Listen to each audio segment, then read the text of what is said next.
স্বাগত জানাচ্ছি আপনাদের প্রিয় ডিজিটাল বাংলা সংবাদ চ্যানেল রোজ বাংলার পর্দায়। আজকের এই মুহূর্তের এক্সক্লুসিভ সংবাদগুলো দেখে নেব। বিস্তারিত সংবাদে যাবার আগে এক নজরে দেখে নিচ্ছি আজকের বিশেষ সংবাদের শিরোনামগুলি এক নজরে। আরও 25% শুল্ক চাপানো হলো ভারতের ওপর। ভারত আমেরিকা মহা শুল্ক যুদ্ধ শুরু। অপরদিকে ভারত আমেরিকা শুল্ক যুদ্ধের মাঝেই চীন সফরে যাচ্ছেন ভারতের প্রধানমন্ত্রী নরেন্দ্র মোদী। আমেরিকা ট্রাম্পকে শিক্ষা দিতে চীনে এবার নরেন্দ্র মোদী। রুশ তেল কেনায় ভারতকে চরম সাজা আমেরিকার। সেই পুতিনের সঙ্গেই এবার বৈঠক করতে চলেছেন ডোনাল্ড ট্রাম্প। সন্তান পিছু বছরে মিলবে 44,000 টাকা, নতুন প্রকল্প ঘোষণা। সন্তানের জন্ম দিলেই টানা 3 বছর, বছরে মিলবে 44,000 টাকা করে। আন্তর্জাতিক জলসীমা লঙ্ঘনের অভিযোগ, শ্রীলঙ্কায় গ্রেপ্তার 14 ভারতীয় মৎস্যজীবী। রাজ্য শিক্ষা কর্মী গ্রন্থাগারে গ্রুপ সি গ্রুপ ডি নিয়োগের বিজ্ঞপ্তি জারি। 5 নম্বর বরাদ্দ থাকছে অভিজ্ঞতায়। কিস্তিতে হলেও দিতে হবে ডিএ, সওয়াল রাজ্য সরকারি কর্মচারীদের। মহুয়া মৈত্র পিনাকি মিশ্রের রিসেপশনে চাঁদের হাট, হাজির সোনিয়া গান্ধী, অখিলেশ যাদব। বিভিন্ন জেলায় ভারী বৃষ্টিপাত থেকে অতি ভারী বৃষ্টিপাতের সতর্কবার্তা। ওয়েদার রিপোর্টটিও বিস্তারিত জানাবো। চ্যানেলটিকে সাবস্ক্রাইব করে রাখবেন, বেল আইকনে ক্লিক করে রাখবেন সংবাদগুলো নিয়মিত দেখবার জন্য। লাইক শেয়ার করে সাপোর্ট বজায় রাখবেন। কমেন্ট বক্সে মতামত লিখে জানাতে ভুলবেন না। আরও 25% শুল্ক চাপিয়ে ভারতের বিরুদ্ধে নয়া শুল্ক মহাযুদ্ধ শুরু মার্কিন প্রেসিডেন্ট ডোনাল্ড ট্রাম্পের। আবারও ধাক্কা বন্ধু নরেন্দ্র মোদীকে। মঙ্গলবার হুমকি দিয়েছিলেন মার্কিন প্রেসিডেন্ট ডোনাল্ড ট্রাম্প। রাশিয়ার কাছ থেকে তেল কেনার জন্য জরিমানা হবে ভারতের। 24 ঘন্টার মধ্যেই চাপাবো আরও চড়া শুল্ক। সেই হুমকি সত্যি করে বুধবার হোয়াইট হাউস জানিয়ে দিল জরিমানার অঙ্ক। আরও অতিরিক্ত 25% শুল্ক চাপছে ভারতের ওপর। সেই মতো এক্সিকিউটিভ অর্ডারে সই করে দিয়েছেন মার্কিন প্রেসিডেন্ট। আজ বৃহস্পতিবার থেকে ট্রাম্পের আগের সিদ্ধান্ত অনুযায়ী 25% শুল্ক চাপছে ভারতীয় পণ্যে। তার 24 ঘন্টা আগেই জরিমানার আরও একটি ঘোষণা। তা অবশ্য কার্যকর হচ্ছে 21 দিন পর, 27 আগস্ট থেকে। অর্থাৎ 27 আগস্ট থেকে ভারতের পণ্যের ওপর মোট শুল্কের পরিমাণ দাঁড়াবে 50%। মার্কিন মুলুকে বাণিজ্যের ক্ষেত্রে যা সর্বাধিক। বর্তমানে একমাত্র ব্রাজিলের ওপর 50% শুল্ক ধার্য করেছেন ডোনাল্ড ট্রাম্প। এদিন ভারতকেও বসালেন একই আসনে। ট্রাম্পের এই নয়া শুল্ক মহাযুদ্ধ ঘোষণায় মাথায় হাত ভারতের রপ্তানি বাজারে। কর্মসংস্থানেও ব্যাপক ধস নামার আশঙ্কা চরমে। বিষয়টি নিয়ে তড়িঘড়ি করা প্রতিক্রিয়া দিয়েছে ভারতের বিদেশ মন্ত্রক। সাফ জানিয়ে দেওয়া হয়েছে আমেরিকার ওই পদক্ষেপ অন্যায্য এবং অযৌক্তিক। জাতীয় স্বার্থ সুরক্ষিত করতে ভারত প্রয়োজনীয় সমস্ত রকম ব্যবস্থা নেবে। তবে 50% মার্কিন শুল্কের এই ধাক্কা এড়াতে ঠিক কী ধরনের পদক্ষেপের কথা মোদী সরকার ভাবছে তা এখনও স্পষ্ট নয়। রিজার্ভ ব্যাংকেরও আশঙ্কা ট্রাম্পের চাপানো আমদানি শুল্ক ভারতীয় অর্থনীতির উপর কালো মেঘ ডেকে আনতে পারে। আর সেই কারণে এদিন রিজার্ভ ব্যাংকের গভর্নর বলেছেন, মার্কিন শুল্ক নিয়ে এই অনিশ্চয়তা রপ্তানিতে কতটা প্রভাব ফেলবে সেটা এখনই বলা যাচ্ছে না। তৈরি থাকতে হবে সমস্ত রকম পরিস্থিতির জন্যেই। মাত্রাতিরিক্ত চড়া এই শুল্কের জন্যে বড় ধাক্কা খেতে পারে ভারত থেকে রপ্তানি করা গাড়ির যন্ত্রাংশ, পোশাক, চর্ম শিল্প, বৈদ্যুতিক সরঞ্জাম, ইস্পাত, কেমিক্যাল, ঔষধ এবং মেডিকেল সরঞ্জামের বাণিজ্য। রাশিয়ার সঙ্গে বাণিজ্য ইস্যুতে ইতিমধ্যেই মার্কিন প্রেসিডেন্ট ডোনাল্ড ট্রাম্পকে পাল্টা আয়না দেখিয়েছে ভারত। মুখোশ খুলে দেওয়া হয়েছে ডোনাল্ড ট্রাম্পের। ভারতের বিদেশ মন্ত্রক থেকে পরিসংখ্যান দিয়ে দেখিয়ে দেওয়া হয়েছে ইউক্রেন যুদ্ধের দোহাই দেওয়া আমেরিকা নিজেও কীভাবে সার এবং ইউরেনিয়াম সহ বিভিন্ন রাশিয়ান পণ্য আমদানি করে চলেছে। ভারত আমেরিকা শুল্ক যুদ্ধের মাঝেই চীন সফরে যাচ্ছেন প্রধানমন্ত্রী নরেন্দ্র মোদী। বাণিজ্য ক্ষেত্রে বারবার হুমকি দিচ্ছেন মার্কিন প্রেসিডেন্ট। চড়া হারে শুল্ক চাপিয়ে গোটা বিশ্বে অস্থির পরিস্থিতি তৈরি করেছেন ডোনাল্ড ট্রাম্প। চীন এবং রাশিয়াকে শুল্ক সংক্রান্ত বিষয়ে বারবার হুমকি দিচ্ছেন। মস্কোর থেকে জ্বালানি তেল কেনার জন্য নয়াদিল্লির উপর চড়া হারে শুল্ক চাপিয়েছেন। এর মাঝেই বড় সিদ্ধান্ত নিল ভারত সরকার। দীর্ঘ 6 বছর বাদে চীন সফরে যাচ্ছেন প্রধানমন্ত্রী নরেন্দ্র মোদী। যে মুহূর্তে বাণিজ্যিক বিষয়ে আমেরিকা রক্তচক্ষু দেখাচ্ছে ভারতকে, তখন মোদীর চীন সফর বিশেষ উল্লেখযোগ্য বলে মনে করা হচ্ছে। চলতি মাসের শেষে আন্তর্জাতিক জোট সাংহাই কোঅপারেশন অর্গানাইজেশনের রাষ্ট্রনেতাদের সঙ্গে বৈঠক রয়েছে চীনে। ওই বৈঠকে যোগ দিতে চীন সফরে যাচ্ছেন নরেন্দ্র মোদী। আগামী 31 আগস্ট এবং 1 সেপ্টেম্বর চীনের তিয়ানজিন শহরে বসবে এসসিওর বৈঠক। সেখানে যোগ দিচ্ছেন বিভিন্ন দেশের রাষ্ট্রনেতারা। সূত্রের খবর, এবারের সফরে শুধুই এসসিও সামিটে যোগ দেওয়া নয়, নরেন্দ্র মোদী দ্বিপাক্ষিক বৈঠক করতে চলেছেন চীনের প্রেসিডেন্ট শি জিনপিংয়ের সঙ্গে। আর মোদীর এই সফর নিয়ে ট্রাম্প কি প্রতিক্রিয়া দেন সেটাই এখন দেখার অপেক্ষায় গোটা বিশ্ব। প্রসঙ্গত 2019 সালে শেষ চীন সফরে গিয়েছিলেন নরেন্দ্র মোদী। তবে চীন সফরের আগে জাপানে যাচ্ছেন নরেন্দ্র মোদী। 30 আগস্ট টোকিওতে পৌঁছানোর কথা রয়েছে ভারতের প্রধানমন্ত্রী নরেন্দ্র মোদীর। সন্তানের জন্ম দিলেই প্রতি বছর মিলবে 44,000 টাকা করে। সন্তান পিছু বছরে মিলবে 44,000 টাকা। জনসংখ্যা বাড়াতে নতুন প্রকল্প চীনে। জনসংখ্যা নিয়ন্ত্রণে আনতে জারি হয়েছিল এক সন্তান নীতি চীনে। এবার সেই চীনেই ঘোষণা হলো সন্তান পিছু টাকা দেওয়ার কথা। সরকারের তরফে জানানো হয়েছে সন্তান জন্মালেই পরিবারকে বছরে দেওয়া হবে 44,000 টাকা।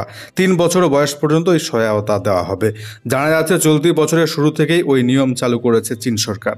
ইতিমধ্যে অন্তত 2 কোটি পরিবার এই সুবিধে পেয়েছে। কিন্তু যে দেশের সরকার এক সন্তান নীতির কথা ঘোষণা করেছিল সেখানে কেন এমন নতুন নিয়ম?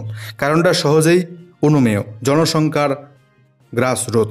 চীনের জনসংখ্যা নিয়ন্ত্রণ আইন 2016 সালে প্রত্যাহার করা হয়। 2021 সালে নতুন নিয়মে সর্বোচ্চ 3টি সন্তান নেওয়ার অনুমতি দেওয়া হয়। তা সত্ত্বেও জনসংখ্যা বৃদ্ধির হার প্রত্যাশিত হয়নি চীনে। সমীক্ষায় দেখা যায় খরচের ভয়ে সন্তান নিতে আগ্রহ হারাচ্ছে চীনের মানুষজন। ফলে জনসংখ্যা কমতে শুরু করেছে চীন জুড়ে। বেজিংয়ের পপুলেশন রিসার্চ ইনস্টিটিউট জানিয়েছে চীনের সাধারণ কোনো শহরে 18 বছর অবধি সন্তান পালনের খরচ 5,38,000 ইউয়ান, ভারতীয় মুদ্রায় প্রায় 66 লক্ষ টাকা। বেজিং কিংবা সাংহাইয়ের মতো শহরে ওই খরচ ভারতীয় মুদ্রায় 1,22,00,000 টাকা। এত বিপুল খরচ সামলানোর ক্ষমতা অনেকের নেই, তাই সন্তান জন্ম দিতে চাইছেন না বেশিরভাগ চীনা দম্পতি। তাই আর্থিক সমস্যা মেটাতে সাহায্যের হাত বাড়িয়ে দিয়েছে এবার চীন সরকার। সন্তান জন্ম দিলেই মিলবে 44,000 টাকা বছরে। আন্তর্জাতিক জলসীমা লঙ্ঘনের অভিযোগ 14 জন ভারতীয় মৎস্যজীবীকে গ্রেপ্তার করল শ্রীলঙ্কার নৌবাহিনী। বুধবার তাদের গ্রেপ্তারের পাশাপাশি 2টি নৌকা বাজেয়াপ্ত করা হয়েছে। গ্রেপ্তার হওয়া 14 জন মৎস্যজীবী তামিলনাড়ুর বাসিন্দা। জানা গিয়েছে তাদের মধ্যে 10 জনের একটি দল পাম্বন বন্দর থেকে রওনা দিয়েছিল। তারা কার্পিটটির কাছে মাছ ধরছিলেন। তখনই আন্তর্জাতিক জলসীমা লঙ্ঘনের অভিযোগে তাদের গ্রেপ্তার করে শ্রীলঙ্কার নৌবাহিনী। অন্য 4 জনের দলটিকে গ্রেপ্তার করা হয় কাচ্চি থিপু দ্বীপের কাছ থেকে। একই অভিযোগ রয়েছে তাদের বিরুদ্ধে।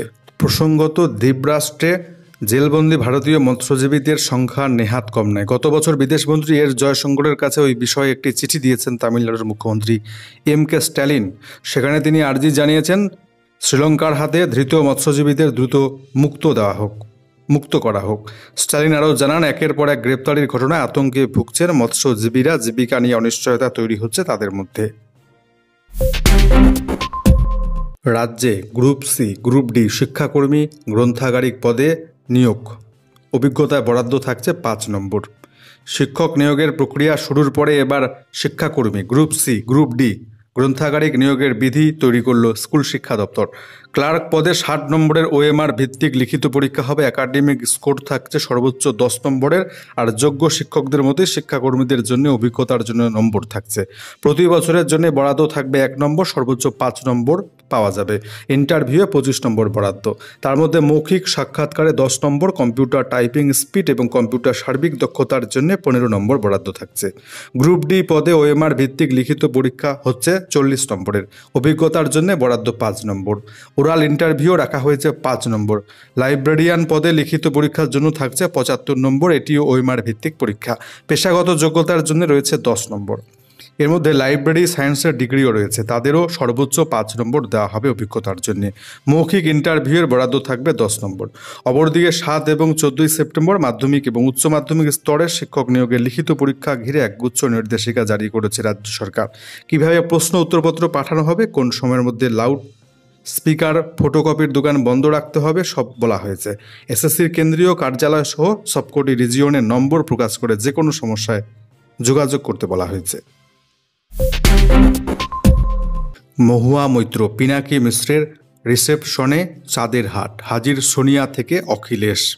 বিয়ের কয়েক মাস পরে দিল্লিতে মঙ্গলবার বসেছিল তৃণমূল সাংসদ মহুয়া মৈত্র, বিজেডির প্রাক্তন সাংসদ তথা আইনজীবী পিনাকি মিশ্রের রিসেপশনের আসর। সেই অনুষ্ঠানে হাজির ছিলেন বিরোধী দল তথা ইন্ডিয়া জোটের প্রায় সমস্ত সাংসদ। তৃণমূল কংগ্রেসের সাংসদরা উপস্থিত ছিলেন সেই রিসেপশন পার্টিতে। কংগ্রেস নেত্রী সোনিয়া গান্ধী, সপা সাংসদ অখিলেশ যাদব, এনসিপি সাংসদ সুপ্রিয়া সুলে, শিবসেনার উদ্ভব শিবির সাংসদ প্রিয়াঙ্কা চতুর্বেদী, কেন্দ্রীয় মন্ত্রী অনুপ্রিয়া প্যাটেলও উপস্থিত ছিলেন।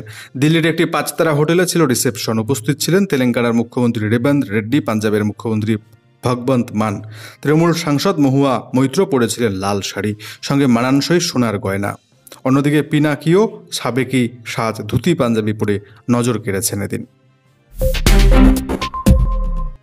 কেমন থাকবে আবহাওয়া, লেটেস্ট ওয়েদার রিপোর্টে দেখে নিচ্ছি। আজ বৃহস্পতিবার দক্ষিণবঙ্গের একাধিক জেলায় ভারী বৃষ্টির পূর্বাভাস। পাশাপাশি আজকে দক্ষিণবঙ্গের সব জেলাতেই হালকা মাঝারি বৃষ্টি, বজ্রপাত চলবে। আজ হুগলি, উত্তর দক্ষিণ 24 পরগনা, বাঁকুড়া, পূর্ব বর্ধমান, নদিয়ায় ভারী বৃষ্টির পূর্বাভাস।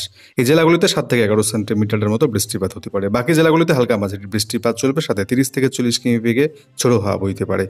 আগামীকাল শুক্রবার মুর্শিদাবাদ, বীরভূম, পূর্ব বর্ধমান, পশ্চিম বর্ধমান, বাঁকুড়া, পুরুলিয়া, পূর্ব মেদিনীপুর, পশ্চিম মেদিনীপুরে ভারী বৃষ্টির পূর্বাভাস রয়েছে। জারি রয়েছে জেলাগুলিতে হলুদ সতর্কবার্তা, বাকি জেলাগুলিতে হালকা মাঝারি বৃষ্টিপাত চলবে। অপরদিকে আজকে উত্তরবঙ্গের দার্জিলিং, জলপাইগুড়ি, কালিম্পং, আলিপুরদুয়ারে ভারী থেকে অতি ভারী বৃষ্টির জন্য কমলা সতর্কবার্তা জারি রয়েছে। কোচবিহারে ভারী বৃষ্টির জন্য হলুদ সতর্কবার্তা জারি রয়েছে। মালদহ, উত্তর দিনাজপুর, দক্ষিণ দিনাজপুরে বজ্রবিদ্যুৎ সহ হালকা মাঝারি বৃষ্টির পূর্বাভাস রয়েছে। আগামীকাল শুক্রবার দার্জিলিং, জলপাইগুড়ি, কালিম্পং, আলিপুরদুয়ার, কোচবিহারে ভারী বৃষ্টির পূর্বাভাস রয়েছে। জারি রয়েছে হলুদ সতর্কবার্তা। শনিবার ভারী বৃষ্টির সম্ভাবনা রয়েছে শুধুমাত্র আলিপুরদুয়ার, কোচবিহার, জলপাইগুড়ি জেলায়। আগামী সোমবার আবারও ভারী থেকে অতি ভারী বৃষ্টি শুরু হবে জলপাইগুড়ি, কালিম্পং, আলিপুরদুয়ার জেলা জুড়ে। জারি রয়েছে সেই সময়ের জন্য কমলা সতর্কবার্তা। পাশাপাশি দার্জিলিং, কোচবিহারে ভারী বৃষ্টির সম্ভাবনা রয়েছে।